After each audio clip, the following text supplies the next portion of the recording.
Let's go on to the climb now. And Okay. what is this climb about? People are supposed to climb Kilimanjaro. Yes. What is it about? Okay, the whole idea is to do something out of the ordinary, something that would make people say, wow, what's happening here? And then through that, you want to draw attention, not just to the climb alone, but to a social cause that is very important. So this time around, where Climb Kilimanjaro is the highest freestanding mountain in the world. It's raising up to 5,995 meters. And we have a group of people right now in Tanzania who are preparing to commence the climb tomorrow. And we're trying to, our aim is to reach the summit of Mount Kilimanjaro.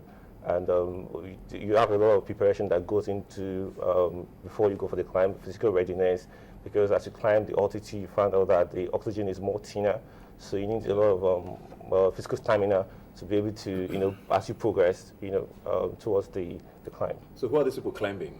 Okay, we have Dr. Enyade, who works with Acumen Fund, and we have an associate director from KPMG, and we have two other people who work in Tanzania and UK as well. So how does this climb, for example, how does it help the cause? How does it help? It helps spread the word about Down syndrome, raise awareness about it. Like, for example, I'll talk about our preventive measures, because most people, some people know about Down syndrome, but they don't know how to handle it. Like you asked earlier, that how do people handle it in our society, African society? They think it's voodoo, someone has done something. The rate of stigmatization is still out there, even if we deceive ourselves that, okay, we live in contemporary times. This climb is going to help raise awareness and even provide funding for some of our programs, because I still hear people say, we don't know that you guys are out there, we are out there in our face. We don't know how to get this information. And I would even say that we have interactive forums. We had one last week for parents, okay, 2 weeks ago rather, for parents, whereby we had speakers come in to facilitate syndicate sessions for them. So this climb is really, really going to help. Are funds going to be raised as well?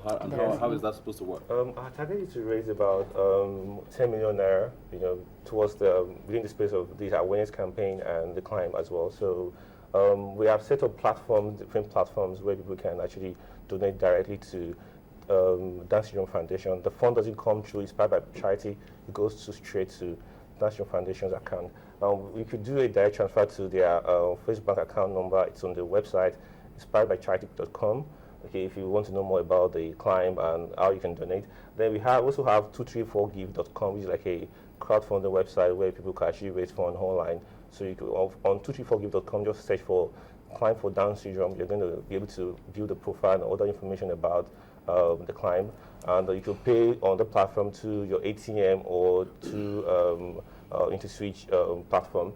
And but if people have any questions, they could just tweet at Charity Inspire to get on Twitter to get more information on how they can donate, and there will be some progressive updates on how the climb is going, some pictures, some videos, on Twitter and on Facebook as well. Now, people are very skeptical in Nigeria about charities and Sure. causes because Sure. I mean, people have been scammed a lot in the past. People hear all of these stories of how people use it to make money. Yes.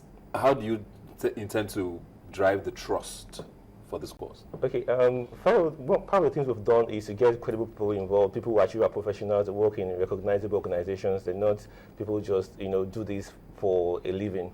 Okay, and the climb is self-sponsored by people who are involved, so there's no funds that is going for the climb. So the climb is to raise awareness, and it's funded. We have partners such as Nigerian Airways, who has given us discounts on flights. We have some other partners who have ensured that the climb is not as expensive as each ordinary would be, and also the use of technology has helped us to ensure that funds go straight to Down Syndrome Foundation, and you could see from the bank transfer. 234give is a credible website, and people have raised hundreds of thousands of naira from the platform. So the funds go directly to Down Syndrome Foundation. So that's what I'll say. Same question to you, actually, Amaka. Yeah. How do you handle? I mean, you run a foundation, and like I said earlier, people are very skeptical in these parts about things like that. They say, "Oh, you just set it up to get grants from international organizations." How have you been able to weather that part of things? Like you mentioned, we use a credible organization, just like 234give. It's an open platform, so there's the case of transparency, accountability is there, and once you go onto such platforms, you can raise, you can give if you want to give, and it's not a matter of anyone's taking money or using it illegally. No. Are there any organizations that you know that also support Down syndrome? At this point, I want to say that in retrospect, the foundation doesn't have support from the government. We rely solely on private donations, what people give. That's how we thrive. Still with you now. Let's go back to the issue of the Down syndrome now. Is it something that's reversible? No, it's not reversible. You have a child with Down syndrome or a loved one with Down syndrome, you accept it, you work with it. It's something that you learn to develop, and because I want to say at this point that we have students that are gifted in terms of sports. 4 or 5 of our students have attended the Special Olympics in Greece, South Korea, floor hockey and basketball, and they came back home with medals. So for Down syndrome, I would say that if you show enough love and care, even as programs director, I still go into their classes. We've got special units 1 and 2, adolescent class, and the play group. I go into these classes from time to time, look at what they do, try to learn from the head therapists and the teachers. These individuals, they've attended colleges of education where they study special education. So I know what it takes to teach someone with a learning disability. What you can do is give them enough support, guidance, and that love that you understand, and you can also learn at their level. Down syndrome is not a condition that you pray, okay, it gets healed or miraculously it just stops. No, it has to be managed. That's why we have therapists also for speech therapy, because with Down syndrome, they don't mark their milestones, their developmental milestones on time.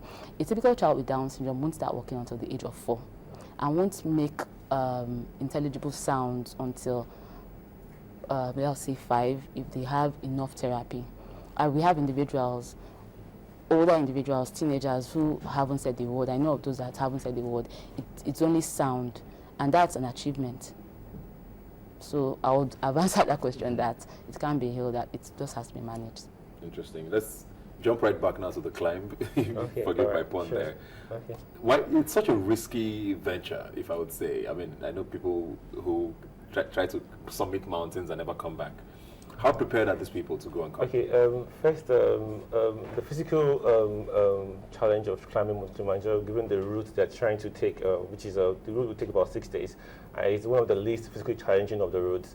So yes, you need to have some measure of physical preparation, but it's not very essential, on Kilimanjaro. And you don't have to climb with any climbing gear or anything. You do have to do some special sport or something like that. So all you need to just do is a physical endurance to actually be able to walk up to the summit of the Kilimanjaro. These people are prepared. Some of them have been having, if you do your normal 3 times a week exercise, you should be okay to be able to do it. So, but they've been preparing, and over the past 1 or 2 months, so they're physically ready.